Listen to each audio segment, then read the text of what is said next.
Welcome everyone, this is On Just Restart, and today we're going to have a quick video talking about this Pokemon Presents that's happening tomorrow. It was announced a few days ago already. I didn't really get a chance to talk about it. I don't really feel like it makes sense to put out another predictions video because everyone else has already done that, and its relevancy is going to be for like 16 hours, 18 hours, not that long. But what I want to do instead is still make a topic that is still somewhat about my predictions, and also still not that relevant, only probably about for 16 or 18 hours, depending on how long I take to edit this video. But anyway, as the title may suggest, I want to focus on the two different ways this Pokemon Presents could shake out. Because I do think that there is information coming, obviously, that's why the Pokemon Presents, but depending on what information we may get, that could have implications for the Pokemon games we will be playing for the foreseeable future. So that's what we're focusing on today. Now before we jump into things, let me first very quickly talk about my social media. You may see a few different things here on the screen. You can check that all out. It is linked in the description below. And of course, if you like what you're seeing here, you can subscribe or perhaps even consider joining as a member. So this Pokemon Presents wasn't even shared on all the different social media platforms for Pokemon, and it was advertised a few days beforehand. It was posted by the official Japanese Pokemon Twitter account, but it wasn't shared by every single one. So that to me was a little peculiar. And I'll just tell you, Detective Pikachu's in development, so there's a good chance that shows up. There's usually at least one or two spin-offs that show up in a Pokemon Presents, and I also expect that there'll probably be some sort of update for Sword and Shield, although they already have provided an update there, but maybe there's another one. Maybe they mentioned Pokemon Home, maybe they mentioned Pokemon Sleep, maybe they mentioned Brilliant Diamond Shining Pearl, and maybe they talk about Legends Arceus. But that's the real sort of question here. Are they going to talk about Pokemon Legends Arceus in detail? Or are they going to talk about a new Pokemon game? And I'm not talking about a spin-off, I'm talking about a mainline game being made by Game Freak. So typically, or at least for the last decade or so, the last few generations, they come every single 3 years.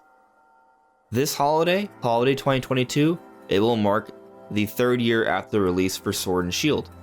So, assuming the pattern holds, there's going to be a new generation starting at the end of this year. But that's assuming the pattern will hold.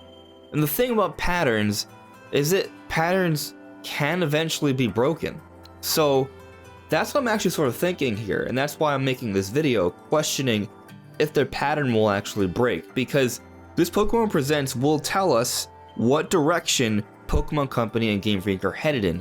Are they going to maintain that 3-year pattern for generations, where they develop a whole bunch of games, come out with a whole bunch of games every single year, including the Generation 9. They don't give Game Freak that much time to focus on the next big game, as many resources, and what happens is, the games, even though they sell so much, in terms of ambition and scope and what's being done, they pale in comparison to other games, especially other console games, even on the Nintendo Switch.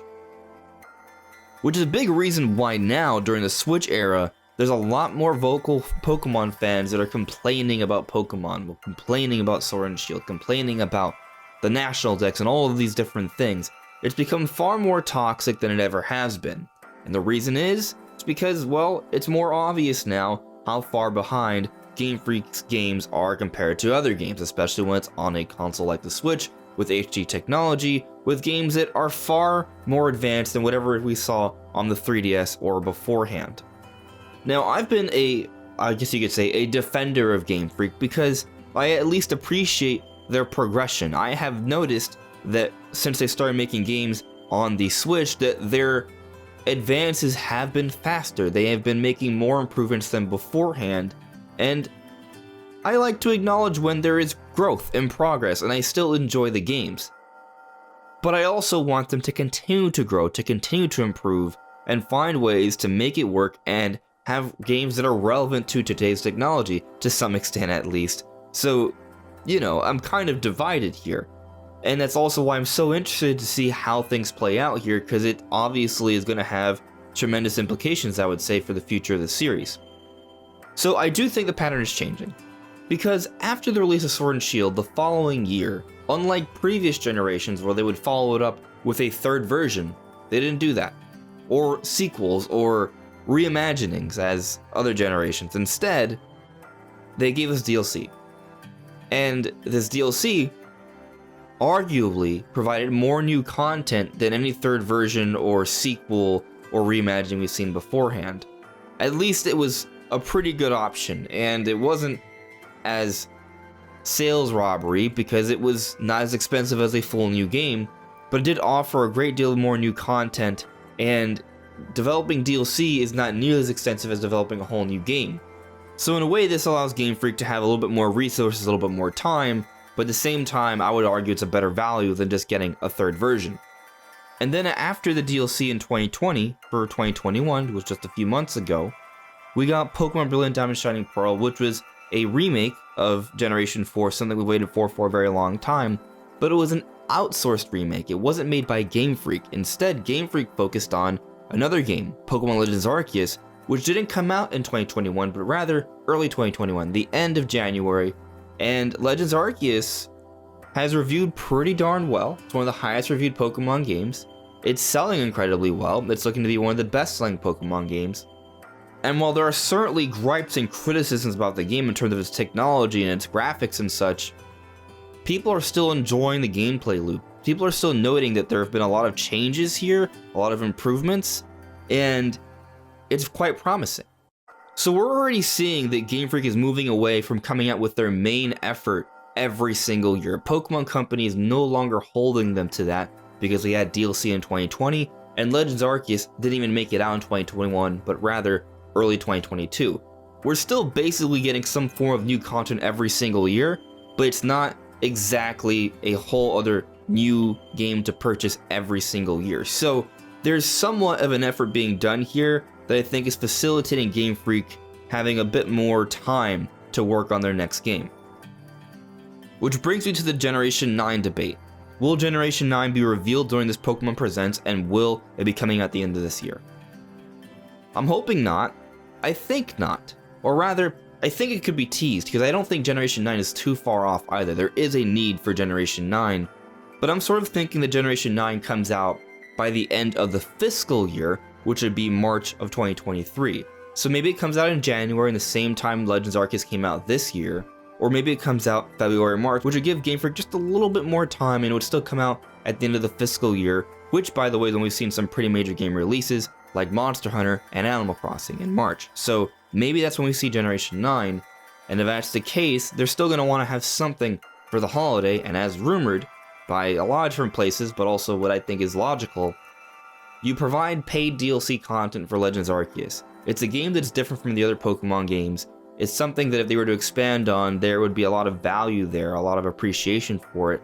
And when you also take into consideration Legends Arceus may end up being the best-selling Pokemon game yet, it makes sense to push this game so it can have even greater sales, and also to sort of facilitate it having its own dedicated holiday season as a premier new Pokemon game. Because if you come out with a new Pokemon game this year, and I'm talking about mainline games, not spin-offs, then Legends Arceus will not have its own dedicated holiday to enjoy those sales. It's still going to sell really well, but I feel like perhaps Game Freak would benefit by letting it have its own holiday as the premier, newest Pokemon game to play, and giving DLC will help push it a little bit there. So tomorrow during this Pokemon Presents, they could just do what they've always done and tease Generation 9, give us some details, very subtle details, and tell us it's coming out at the end of the year. That's how it's always been, and if that's the case, that would suggest that they are rushing into this a little bit. But if they instead announce Pokemon Legends Arceus DLC, an expansion pass to be played throughout the year, and it'll end at the end of the year, but they maybe even tease Generation 9, but not as much, and don't say it's coming out this year, perhaps they suggest sometime next year, then they're going in what I think is the right direction, where they're allowing Game Freak to have a little bit more time to focus on their games, spreading things out, outsourcing remakes, letting them do DLC in the in-between years, and that way, they can make bigger, better games. And Pokemon Generation 9, when it comes out, will benefit from that. It'll be a bigger, better deal, a more polished deal, and people are going to enjoy that. And they're also going to enjoy Legends Arceus if it gets DLC this year as well, which is a pretty fun game, and I think it deserves even more content, because it's a new experience that a lot of people are enjoying. But what do you guys make of the situation regarding this Pokemon Presents? Do you think that they'll be focusing on Generation 9 this year, and they'll reveal that at the show tomorrow? Or do you think they'll reveal Legends Arceus DLC and that will be the focus for this holiday, with Generation 9 being something for next year? Let me know in the comments below. Anyways everyone, this is On This Restart. Thank you so much for listening and watching, and I'll see you all really soon. Take care.